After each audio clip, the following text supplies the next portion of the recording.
5년 전 내가 감옥에 들어갈 때 그 여자는 울면서 말했지. 끝까지 기다릴게. 그런데 지금 내가 돌아온 날 맞이한 건 그녀의 혼인신고였다. 세상에는 사람을 2번 죽이는 방식이 있다. 한 번은 감옥으로, 또 한 번은 믿었던 사람의 배신으로. 나는 모든 걸 잃고 돌아왔다. 가족, 회사, 명예, 그리고 그녀. 하지만 이 이야기는 단순한 배신담이 아니다.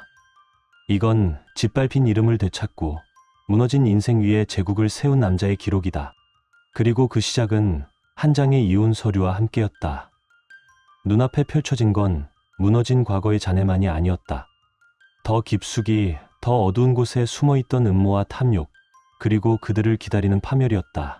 그녀는 왜 내 이름을 팔아 송씨 재벌가의 며느리가 되었을까? 나는 어째서 순식간에 공금 횡령범이 되었고 모든 증거는 어김없이 나를 가리켰을까? 그날 교도소 앞에서 나는 다짐했다. 이건 끝이 아니라 시작이다. 진실을 밝히고 잃어버린 모든 것을 되찾을 것이다. 그리고 그 이상도. 하지만 복수의 길에는 상상조차 못했던 진실이 숨어 있었고 그 속에는 가장 가까운 이의 또 다른 대신이 기다리고 있었다. 결말은 여러분의 예상을 완전히 뒤엎을지도 모릅니다. 여러분의 생각은 어떠셨나요? 댓글로 꼭 남겨주세요. 구독과 좋아요도 잊지 마시고 방탐정의 이중 파일과 함께 더 놀랍고 흥미로운 이야기 속으로 떠나봐요. 차명우, 드디어 세상으로 나왔다.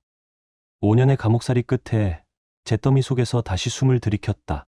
교도소 정문 앞, 묵직한 하늘빛 양복을 입은 변호사 이건국이 다가와 이혼 서류를 건넸다.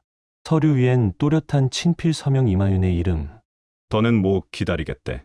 건국의 말은 담담했지만 내 심장은 차가운 종이처럼 서서히 얼어붙었다. 기다림조차 사치였다. 3개월 전 그녀는 하늘파이낸스 후계자 송재영과 결혼했다. 결혼식 화려했지. 재계 인사들 총출동이더라. 건국이 조심스레 말을 덧붙였다. 나는 협의서를 쥔 손에 힘이 들어갔고 축축해진 종이가 손바닥에 들러붙었다. 5년 전 모든 게 무너졌을 때 그녀는 울면서 말했다. 끝까지 기다릴게. 그리고 지금 돌아온 나를 맞이한 건 그녀의 혼인신고서였다. 집은? 은행이 가져갔어. 월세도 못 냈지. 그럼 회사는? 명우테크 파산. 채권자들이 싹 쓸고 갔어. 나는 씁쓸하게 웃었다. 5년.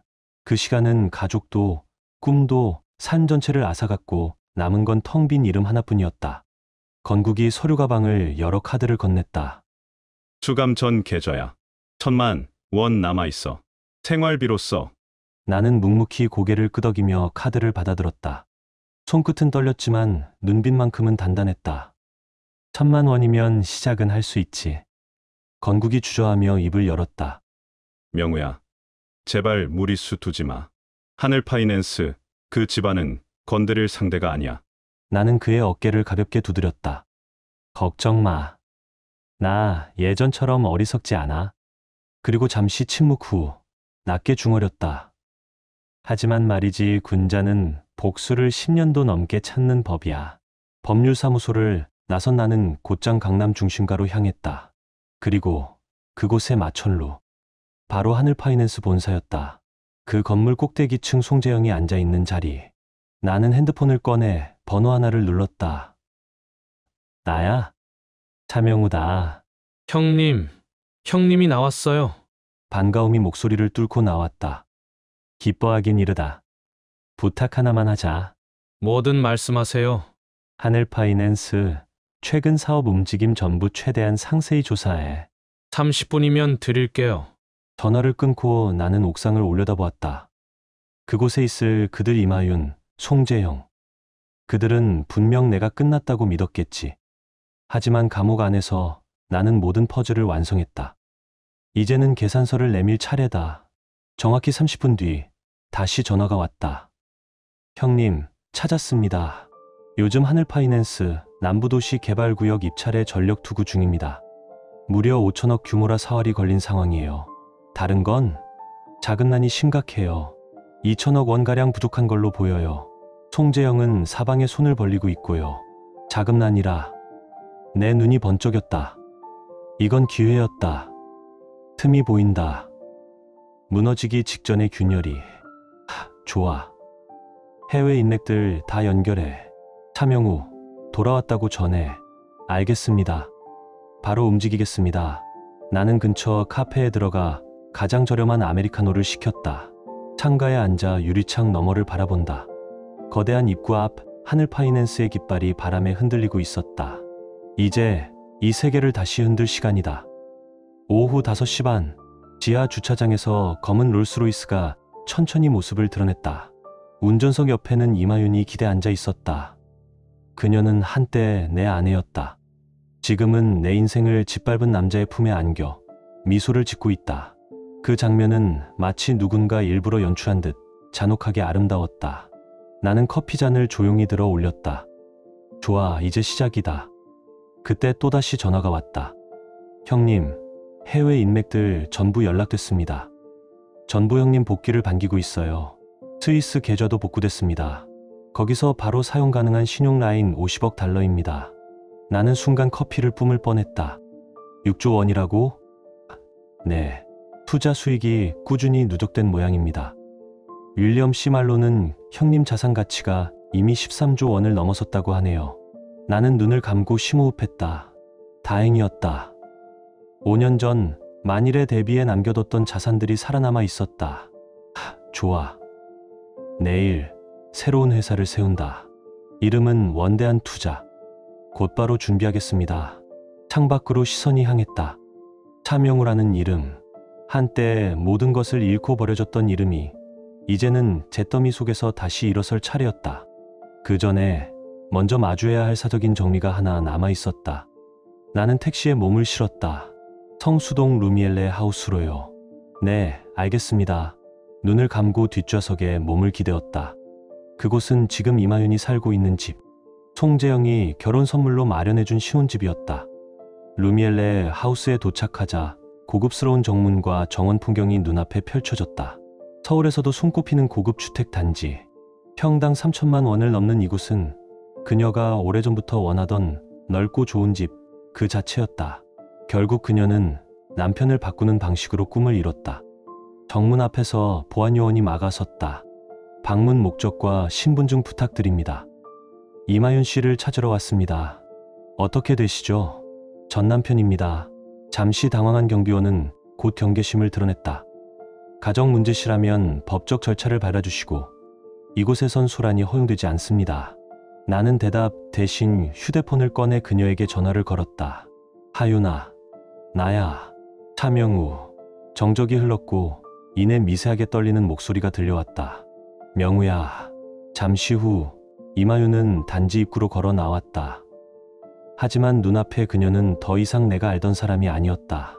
완벽히 정돈된 헤어스타일, 고급 브랜드 옷, 햇빛 아래 반짝이는 다이아 반지, 어깨에 걸린 수백만 원대의 가방. 그녀는 이미 완전히 다른 세계의 사람이었다. 나는 그녀를 말없이 바라보았다.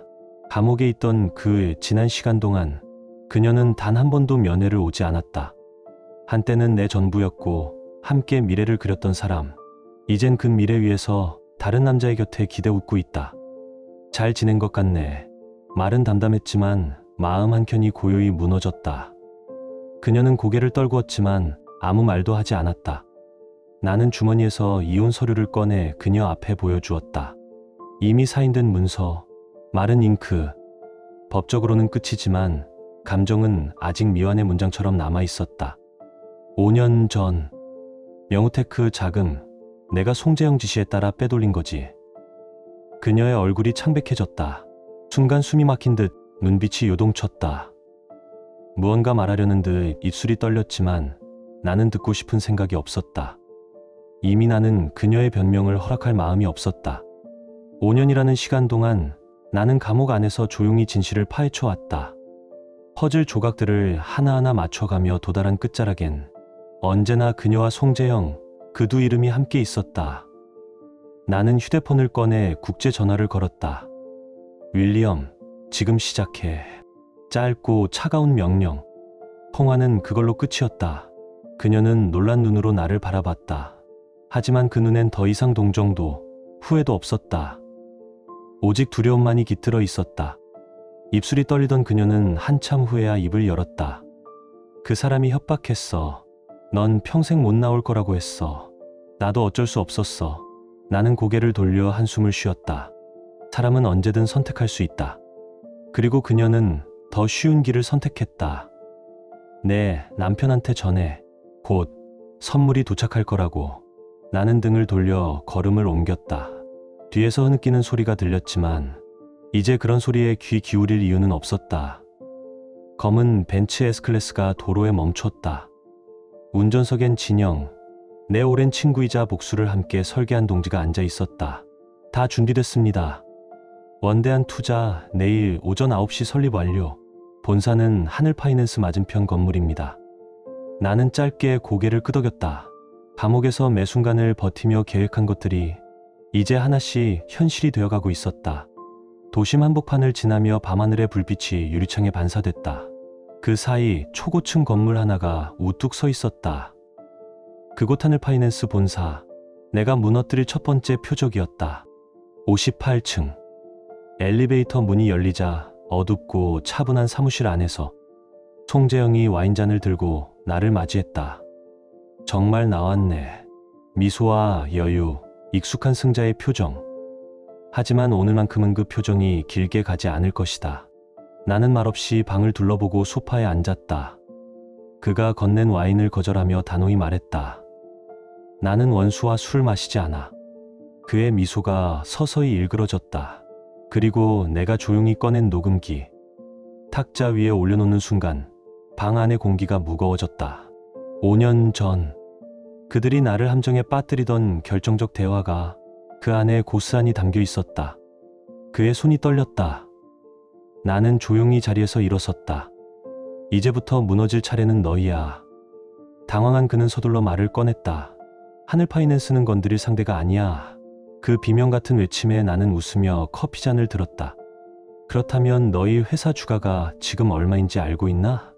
그는 찌푸린 이마로 노트북을 열었다. 하늘파이낸스 미국 지사 주식 코드 입력. 잠시 후 그의 얼굴이 새하얘졌다.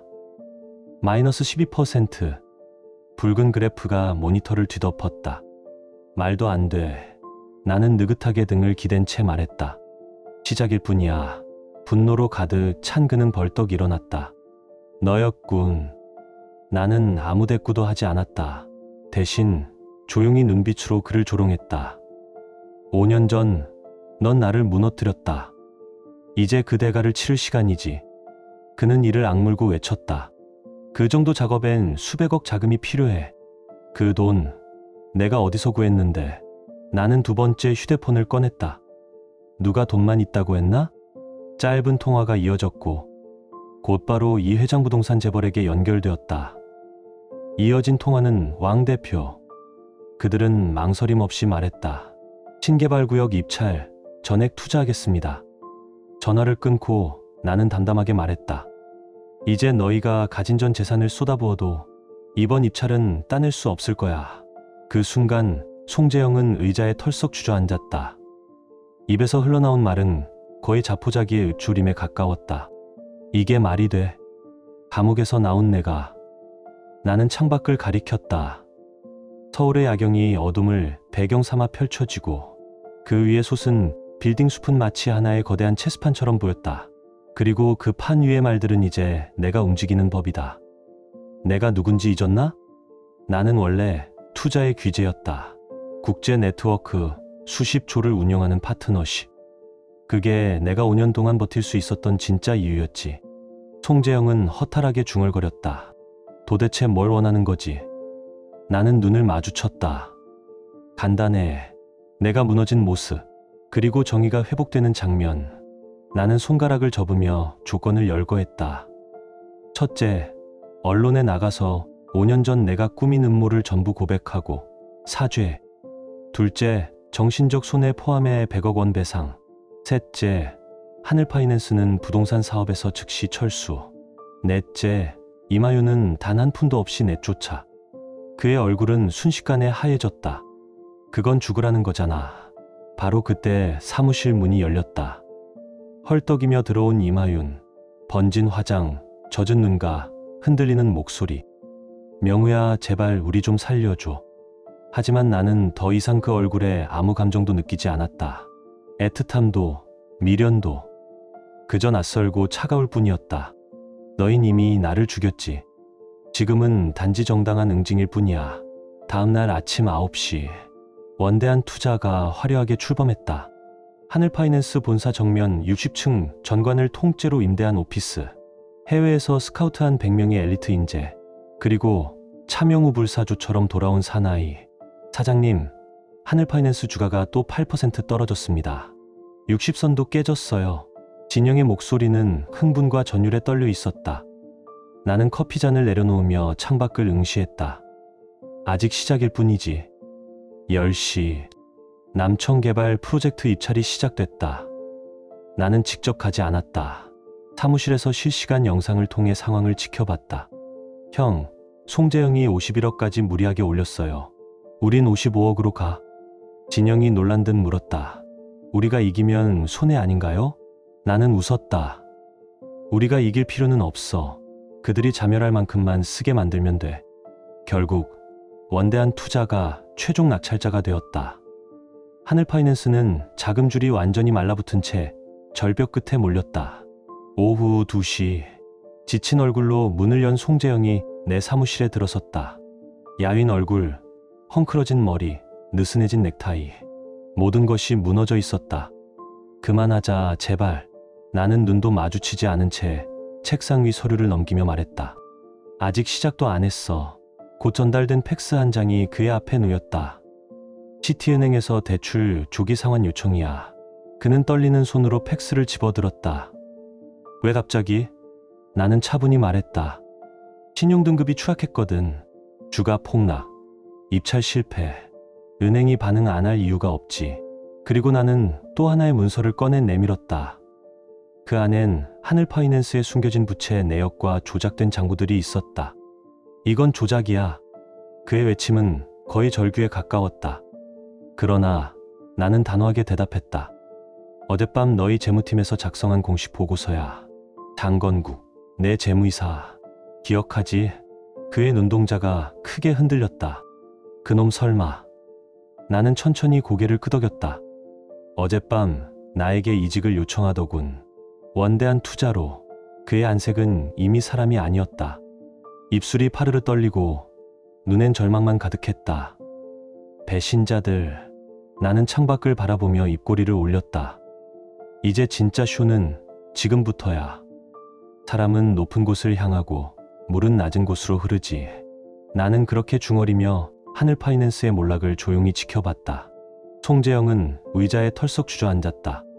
숨소리조차 가벼웠다. 명우야, 제발 하늘파이낸스만은 살려줘. 나는 눈을 감은 채 고개를 천천히 저었다. 5년 전 나를 함정에 빠뜨릴 때 이런 날이 올 줄은 몰랐겠지. 그는 입을 꾹 다물다 마침내 입을 열었다. 사과할게. 전 국민 앞에서 고백하겠다. 내 명예 다 돌려줄게. 100억, 아니 200억이라도. 나는 냉소를 지으며 말했다. 지금 내가 50억이라도 만들 수 있을 것 같아? 잠시 침묵이 흘렀고 그는 마지막 카드를 꺼냈다. 회사를 줄게. 하늘파이낸스 전부. 아버지 지분까지 포함해서. 대신 우리 가족은 건드리지 말아줘. 나는 그 말을 곱씹었다. 진심인가? 그래. 경영권도 주식도 다 넘기겠다. 나는 단호히 말했다. 좋아. 하지만 모든 법적 절차는 내 변호사팀과 함께 진행한다. 오늘 안으로 주식 양도 계약, 재무자료 공개, 인계 절차 초안까지 시작해. 그가 나간 뒤 진영이 급히 들어왔다. 형님, 주가가 또 15% 떨어졌습니다. 50선도 붕괴됐어요. 나는 고개를 끄덕였다. 은행 쪽 반응은? 관망 중입니다. 그런데 어제 시티은행 지점장이 전화해서 묻더군요. 하늘파이낸스 부채. 우리가 인수할 의향이 있는지. 나는 미소 지었다. 다들 알지. 그 회사는 이제 무너질 뿐이라는 걸. 이마윤 씨, 변호사 사무실에 갔다고 합니다. 이혼 상담 받으려는 듯해요. 나는 피식 웃었다. 벌써 도망칠 궁리인가. 하지만 먼저 이혼 꺼낸 건 송재영입니다. 재산 분할 피하려는 거죠. 나는 창밖을 바라보며 고개를 끄덕였다. 오후 1시 반 송재영이 돌아왔고 백발의 노인 한 명이 뒤따랐다. 명우야, 아버지 송천화 회장님이셔. 나는 자리에서 일어나 공손히 인사했다. 처음 뵙습니다. 그는 날 바라보며 담담히 말했다. 5년 전 일, 우리가 잘못했다. 나는 차분히 받았다. 회사를 넘기러 오신 거죠? 맞다. 단 조건이 있다. 말씀하시죠. 직원들은 그대로 두라. 그들은 죄 없다. 의외였다. 나는 물었다. 하늘파이낸스의 자산 상태는요? 자산 30억, 부채 50억, 실질 순자산은 마이너스 20억. 빚을 넘기겠다는 말이군요. 우리가 가진 전부다. 남은 자산 목록도 드리겠다. 그는 별장, 슈퍼카, 주식 등 정리된 목록을 내밀었다. 부족한 70억은 매년 10억씩 7년간 갚겠다. 나는 고개를 끄덕였다. 좋습니다. 법적 보증 조건으로 계약하죠. 그건 당연하지. 그럼 이마유는? 이혼 절차 들어갔다. 그 여자는 한 푼도 못 가져가게 했다. 그때 전화가 울렸다. 형님, 방금 한가 찍었습니다. 43,200원이요. 나는 화면을 그들 쪽으로 돌렸다. 시장 반응이 빠르네요. 송천화가 조용히 물었다. 왜 이렇게까지 하는가? 단지 복수인가? 나는 창가로 다가가 도시를 내려다보며 말했다. 5년 전 나는 모든 걸 잃었다. 하지만 배운 게 있어요. 무엇을? 스스로 강하지 않으면 지키고 싶은 사람도 꿈도 잃는다는 것. 나는 돌아서며 말했다. 이제 난 충분히 강해졌고 그 모든 걸 되찾을 겁니다. 송천화가 마지막으로 물었다. 이제 우리를 놓아주는 건가? 그래요. 내일부터 우리는 남남입니다. 앞으론 뭘 할 거지? 나는 미소 지었다. 제국을 세울 겁니다. 누구도 무시할 수 없는. 잠시 침묵 후 송천화는 묵직하게 고개를 끄덕였다. 그럴 자격이 있구나. 다음 날 오전 10시 국제 컨벤션 센터는 수백 명의 기자들로 붐볐다. 무대 위 송천화는 회색 양복 차림으로 무표정하게 마이크 앞에 섰다.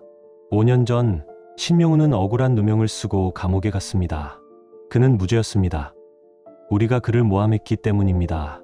플래시가 쏟아지고 현장은 아수라장이 되었다. 그의 고백은 헤드라인을 장악했다. 오후 사무실에서 뉴스를 지켜보던 나는 진영의 방문을 받았다. 형님, 송재영 검찰에 연행됐습니다. 그리고 이마윤 씨가 찾아왔습니다. 잠시 후 눈이 붉게 부은 이마윤이 조용히 들어섰다. 나는 자리에 앉으라 손짓했고 그녀는 조심스레 입을 열었다. 미안해, 그땐 정말 어쩔 수 없었어. 나는 고개를 저으며 말을 끊었다. 지나간 일은 이제 그만하자. 제발 재영이만은 살려줘. 난 아직 그 사람을 사랑해. 그 한마디에 나는 말없이 자리에서 일어났다. 그가 저지른 일은 그가 감당해야 해. 그녀는 애원했지만 나는 더는 마음이 움직이지 않았다. 이제 우리 인연도 여기까지다. 잠시 뒤 검소한 차림의 중년 남성이 사무실에 들어섰다. 중앙감찰위원회 진 부주임이었다. 신명우 씨, 서건화 시장 관련 제보에서 당신 이름이 언급됐습니다. 5년 전 사건의 진실, 협조 부탁드립니다. 나는 고개를 끄덕이며 응했다. 그 사건은 개인이 아닌 조직적인 대신이었습니다. 그는 녹음기를 꺼내며 물었다. 녹음에 동의하십니까? 네. 나는 장의의 위조 장부 조작과 서건화 비서와의 연계를 자세히 설명했다. 윤상우, 이 판사, 조 검사의 이름도 언급됐다. 증거는 있습니까? 나는 USB를 꺼내 건넸다. 윤상우의 수년간 모은 자료입니다. 진 부주임은 조용히 고개를 끄덕였다. 정치적 파장이 클 겁니다. 상부에 보고하겠습니다. 그가 떠나자마자 진영이 다급히 들이닥쳤다. 형님, 서건화 아들 수호가 오늘 밤 미국으로 떠납니다. 출장 명목이지만 도피일 가능성이 커요. 나는 짧게 대답했다. 움직이기 시작했군. 서건화는 오늘 오후 측근들과 비밀회의도 가졌답니다. 나는 고개를 끄덕이며 지시했다. 윌리엄에게 연락해. 미국 현지에서 수호를 감시하게 해. 알겠습니다. 바로 그때 전화가 울렸다. 윤상우였다. 명회야 들킨 것 같아. 석건아가 나를 불러서 너랑 어떤 사이냐고 떠봤어. 뭐라고 대답했지? 업무상 관계뿐이었다고 했지만 눈빛이 수상했어. 평소처럼 행동해. 누가 따라붙어도 놀라지 말고. 알겠어. 녹음도 준비할게. 전화를 끊은 나는 바로 변호사에게 연락했다. 이 변호사님, 석건아를 고소하겠습니다. 권력남용과 무고죄입니다. 상황이 위험할 수 있습니다. 중앙감찰위도 이미 움직였어요. 그렇다면 내일 바로 서류 준비하겠습니다. 그날 밤 도심은 고요했다. 유리창 너머로 펼쳐진 야경 아래 나는 150평 규모의 펜트하우스에 서 있었다. 60억 원을 현금 일시불로 산 그곳은 이제 내가 되찾은 시작점이었다. 5년 전 나는 80평방미터의 작은 아파트에서 매달 대출을 갚으며 살았었다. 그 시절의 나와 지금의 나는 너무도 달랐다. 바로 그때 초인종이 울렸다. 그녀가 문을 나서려 할 때 나는 덧붙였다. 그리고 송재민? 이제 시작일 뿐이야. 그가 날 어떻게 망가뜨렸는지 난 10배로 갚을 거야. 이마유는 무너진 얼굴로 말없이 돌아섰다. 문을 닫고 등을 기대선 채 나는 조용히 숨을 내쉬었다. 5년 전에 신명우는 죽었다. 지금의 나는 복수를 위해 사는 인간이다. 이 길을 선택한 이상 되돌아갈 수 없다. 다음 날 아침 출근하자마자 전화벨이 요란하게 울렸다. 화면에는 진 부주임의 이름이 떴다. 신 선생, 급한 일이라 바로 연락드렸습니다. 무슨 일이죠? 석건아가 어젯밤 갑자기 사직서를 냈습니다. 건강상의 이유로 물러나겠다는 내용입니다. 사직? 나는 놀라움에 눈을 떴다. 이렇게 갑자기? 아침 일찍 전화벨이 울렸다. 수화기 너머에서 들려오는 목소리는 긴박했다. 신 선생, 석건아가 하야했습니다. 들리는 바에 따르면 현재 제주도로 향했다고 합니다. 그 말에 눈이 번쩍 뜨였다. 숨는다고 끝날 일이 아니다. 그는 이미 내 손바닥 안에 있었다. 중기의 진 부주임은 단호한 어조로 말했다. 어딜 숨어도 끝까지 추적하겠습니다. 지금은 더 정밀한 진술이 필요하니 직접 와주십시오. 나는 바로 차에 올랐다. 운전석에 김도윤이 중대한 표정을 지으며 새로운 정보를 전달했다. 형님, 석건아 사임 소식이 정치권 전역에 번졌습니다. 관가가 혼란에 빠졌습니다. 그뿐만이 아니었다. 서도윤의 미국 내 행적도 확인됐습니다. 미국 시애틀에 5천만 달러 상당의 대저택을 샀고 총 자산은 2억 달러를 넘는다는 추정도 있습니다. 나는 비웃었다. 그들의 욕심은 끝이 없었다. 하지만 지금은 나설 때가 아니다. 절대 섣불리 움직이지 마. 지금은 중기위가 움직이고 있다. 우리는 협조만 하면 돼. 중기위 임시 사무소에 도착하자 진 부주임이 직접 나를 맞았다. 책상 위엔 서류가 수북했고 방 안 공기는 묵직했다. 오늘 조사는 길어질 수 있습니다. 나는 고개를 끄덕였다. 준비돼 있습니다. 조사는 무려 3시간 넘게 이어졌다. 5년 전의 모든 기억을 꺼내는 일은 고통스러웠지만 나는 차분히 하나하나 짚어나갔다. 진 부주임은 몇 번이고 확인했다. 석건아가 신 선생을 노린 이유는 뭡니까? 이익 때문이죠. 남성개발구 프로젝트를 차지하기 위해 그의 아들이 최대 수혜자가 되기 위해서입니다. 서도윤의 직접 개입 증거는 있습니까? 직접 증거는 없습니다. 하지만 그는 실질적인 이익을 독점했죠. 조사가 끝나갈 무렵 진 부주임은 나를 똑바로 바라보며 말했다. 신 선생, 제공해주신 자료와 진술은 매우 중요합니다. 우린 이 사건을 정식으로 수사에 착수하겠습니다. 가슴 깊은 곳에서부터 뜨거운 감정이 올라왔다. 드디어 제 명예가 회복되는 건가요? 시간은 걸릴 겁니다. 석건아의 권력 기반은 단단하니 차근차근 무너뜨려야 합니다. 나는 고개를 숙이며 대답했다. 기다릴 수 있습니다. 사무실로 돌아오자마자 김도윤이 반가운 소식을 들고 나타났다. 형님, 법원이 석건아 외다수에 대한 고소를 정식 협수했습니다. 다음 주에 첫 공판이 잡혔다고 합니다. 그 말에 나는 미소 지었다. 형님의 원한 상대였던 하정그룹의 자산 양도도 모두 완료됐습니다. 첫 보상금 1,800억 원이 입금됐고 나머지는 분할로 들어올 겁니다. 송씨 가문에 대한 복수도 거의 끝나가고 있었다. 참, 이마윤 소식도 하나 있습니다. 김도윤은 못 이긴 듯 웃음을 참으며 말했다. 오늘 오전 직업소개소에 들렀다고 합니다. 월 60만 원만 받아도 괜찮다고 했다네요.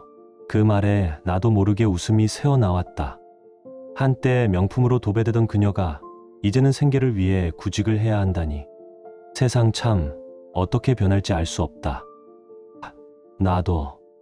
그녀와는 더 이상 상관없어. 그때 비서가 노크를 했다. 홍콩에서 어떤 분이 찾아오셨습니다. 이름은 이도형, 화윤그룹 부총재라고 합니다. 이름을 듣는 순간 기억이 떠올랐다. 그는 5년 전 함께 프로젝트를 진행했던 인물이었다. 단정한 정장을 입고 안경을 낀 이도형과 사무실에 들어섰다. 신 선생, 오랜만입니다. 여전히 당당하시군요. 이 부총재 무슨 일로 오셨습니까? 저희 화윤그룹이 내륙에 약 3조 원 규모의 복합상업지구를 개발할 예정입니다. 나는 눈을 반짝였다. 200억이라니 규모가 다르다. 왜 하필 저입니까? 신 선생은 이 지역에서 가장 영향력 있는 개발자니까요. 예전 프로젝트도 성공적이었고 신뢰가 있으니까요. 1시간가량 회의가 이어졌다. 프로젝트는 야심차고 참여만 한다면 내 기업은 또 한 단계 도약할 수 있을 것이다. 이도형을 배웅한 후 나는 창밖을 바라보며 다시 한번 느꼈다. 복수는 나를 무너뜨렸지만 결국 나를 더 강하게 만들었다. 그리고 이제 나는 누구보다 높은 곳에 서 있었다. 그때 또 한 통의 전화가 걸려왔다. 윤상우이었다. 신 선생, 저 잠시 해외로 나가야 할 것 같습니다. 목소리는 불안에 떨려 있었다. 무슨 일이죠? 서건화는 도망쳤지만 남겨진 사람들이 저를 추적 중입니다. 조금 전에도 누군가 저를 미행했어요. 제가 몸을 피해야 할 것 같습니다. 어디로 가셔야 합니까? 캐나다에 친척이 있습니다. 그곳에서 당분간 머물 생각입니다. 나는 한참을 생각하다가 천천히 말했다. 좋습니다. 잠시 몸을 피하십시오. 이 사건이 끝나면 그땐 돌아오셔도 됩니다. 감사합니다. 정말 감사합니다. 윤상우과의 마지막 통화가 끝나자 나는 창밖을 바라보며 깊은 한숨을 내쉬었다. 그의 선택은 옳았다. 지금은 국내에 머물기엔 너무 위험한 시기였고 떠나는 편이 현명했다. 하지만 그가 다시 돌아올 때쯤이면 모든 게 끝나 있을 것이다. 진실은 세상에 드러났고 심판은 이미 시작되었다. 어느덧 밤이 내렸고 나는 사무실의 전면 유리창 앞에 섰다. 수많은 불빛이 도심을 수놓았고 이 도시는 내 발 아래 있었다. 5년 전 나는 이곳에서 모든 것을 잃었다. 그러나 지금 나는 잃었던 것을 되찾았고 그 이상을 손에 넣었다. 그리고 그 복수는 이제부터가 시작이었다. 일주일 후 드디어 법정에서 첫 공판이 열렸다. 법원 앞은 기자들과 시민들로 인산인해를 이뤘다. 세상의 이목은 모두 이 사건에 쏠려 있었다. 나는 변호사와 함께 조용히 법정에 입장했다. 서건화는 모습을 드러내지 않았고 제주도에 머물고 있다는 소문만 돌았다. 하지만 이민호, 조현태를 비롯한 주요 피고인들은 모두 법정에 나와 있었다. 한때 무소불위의 권력을 휘두르던 이들이 피고석에 앉아 있는 모습을 보며 나는 만감이 교차했다. 그들은 나를 무너뜨렸지만 이제 그 대가를 치를 차례였다. 재판은 치열하게 전개되었다. 나의 변호인은 녹취, 자금 내역, 증인 진술 등 명확한 증거를 제출했다. 반면 피고 측은 모든 것을 부인하며 증거의 신뢰성을 문제 삼았다. 그러나 오후 3시 모든 흐름을 뒤바꾸는 순간이 찾아왔다. 해외에 체류 중이던 윤상우의 영상통화를 통해 증인으로 출석한 것이다. 그는 침통한 표정으로 모든 진실을 고백했다. 서건화가 저에게 접근해 신명우 대표를 제거하라고 지시했습니다. 그 대가로 약 8억 원을 받았고 명우테크의 자금 흐름을 조작하는 데 협조했습니다. 말을 잇는 순간 윤상우의 눈에 눈물이 맺혔다. 돈에 눈이 멀어 친구를 배신했습니다. 지금도 죄책감에 시달리고 있습니다. 법정은 술렁였고 피고석에 앉은 이민호와 조현태는 아무 말도 하지 않았다. 곧 이민호가 자리에서 일어나 입을 열었다. 저도 말씀드리겠습니다. 서건화에게서 돈을 받았습니다. 신명우에게 유죄 판결을 내리라는 지시였고 약 5억 원을 받았습니다. 조현태도 이어서 증언했다. 검찰의 기소 문서도 조작됐습니다. 5억 원을 받고 서건화의 뜻에 따랐습니다. 잇따른 고백에 법정은 충격에 휩싸였다. 그토록 숨겨졌던 진실이 마침내 세상에 드러나는 순간이었다. 휴정. 선고는 다음 기일에 진행하겠습니다. 판사의 망치 소리와 함께 재판은 일단락됐다. 법정을 나서자 수많은 기자들이 나를 에워쌌다. 신 대표님, 오늘 재판에 대한 소감 한 말씀 부탁드립니다. 나는 단호하게 대답했다. 정의는 때로 늦을 수 있지만 결코 사라지지 않습니다. 5년 전의 억울함이 이제서야 바로잡히고 있습니다. 회사로 돌아오자 김도윤이 반가운 소식을 전해주었다. 형님, 원대한 투자의 주식이 상한가를 찍었습니다. 시장에서 반응이 뜨겁습니다. 나는 고개를 끄덕였다. 놀라운 일은 아니었다. 그리고 중기위에서 석건화의 별장에서 현금과 귀중품을 대량으로 발견했습니다. 가치만 해도 약 1,000억 원을 넘는다고 합니다. 1,000억? 나는 순간 멈칫했다. 그의 탐욕은 상상을 초월했다. 그리고 김도윤은 조용히 웃으며 말을 이었다. 비밀 계좌 하나에서 약 2조 6천억 원 상당의 자산도 확인됐습니다. 나는 잠시 말을 잃었다. 20억 달러라니. 그 탐욕의 끝은 정말 끝이 없었다. 지금 전국 언론이 이 사건을 집중 보도 중입니다. 석건화는 이미 국민의 적이 됐습니다. 나는 짧게 대답했다. 그래야지. 그때 비서가 들어왔다.